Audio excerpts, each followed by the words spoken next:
Sir, paano po kapag nag-online shopping po ako, tapos may binili po ako product, pero nagka-aberya po sa transaksyon? Sino pong So ang sitwasyon pala ay isang maliwanag na ilustrasyon ng tinatawag nating online shopping. Ang pertinent na batas na nag-a-apply dito ay tinatawag nating e-commerce law. Pero bago tayo pumunta dyan, ay kailangan i-discuss muna natin at dapat na maintindihan natin na ang contract of sale ay tinatawag na consensual.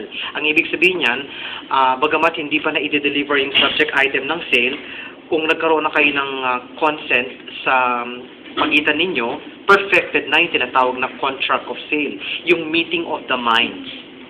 Ngayon, halimbawa, perfected na yung tinatawag nating contract of sale, yung consensual contract of sale.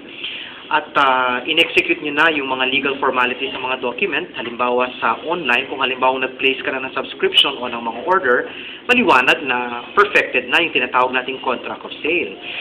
So, sa oras na perfected na yung contract of sale, ang bawat isa ay obligado na nagawin at gampanan ng kanilang mga obligations sa ilalim ng kontrata. Yung buyer, dapat na ibigay niya na yung kanyang pambayad at yung seller naman ay dapat na i-deliver niya na yung subject item ng sale.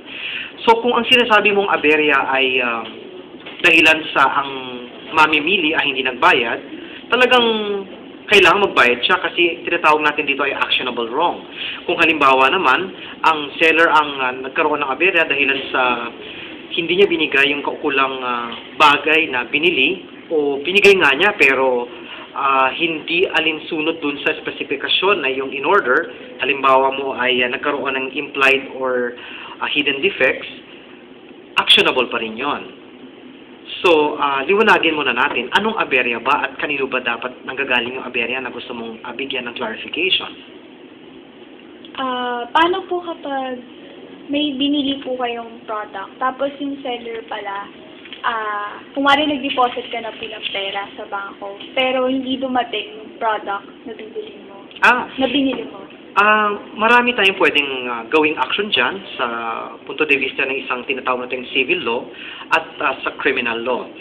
Sa civil law, yan tinatawag nating breach of contract with damages. So, pwede mo siyang kasuhan yan dahil maliwanag sa ilalim ng ating batas, specifically sa ating civil code, kung basahin mo yung provisions ng sections, or rather, articles 1497 hanggang 1505, nakalagay doon yung mga pamamaraan kung paano na ililipat ang pagmamay-ari o yung tinatawag nating ownership sa isang bagay kung ito ay nabenta na. Ang isa nga rito ay yung execution ng tinatawag nating documents in all their legal formalities. Halimbawa, yung placing of orders sa online shopping. Sa pamamagitan nito ay perfected na yon. Kung halimbawa hindi na ibigay ito ng seller, bagamat hindi naman talaga physical na pagde-deliver ang sinasabi dito, kundi constructive delivery, talagang pwede na siyang kasuhan ng tinatawag nating breach of contract with damages. Ano yung breach? Dahilan sa hindi niya talaga binigay. Hindi ba? Sa punto de vista naman ng criminal law, maaaring siya'y kasuhan ng tinatawag nating estafa. Ano naman ito? Yung sa estafa naman, ito yung tinatawag nating abuse of confidence. Dahilan sa nagtiwala nga yung tao na bumili sa kanya sa pamamagitan ng online shopping. Pero inabuso niya ito nagkaroon ng tinatawag na deceit, nagkaroon ng abuse of confidence, dahilan sa hindi naman niya binigay talaga yon. So, either way, kahit na saang paraan, pwedeng isa dito o sa bayang dalawa dito ay pwede mong i-institute laban dun sa seller.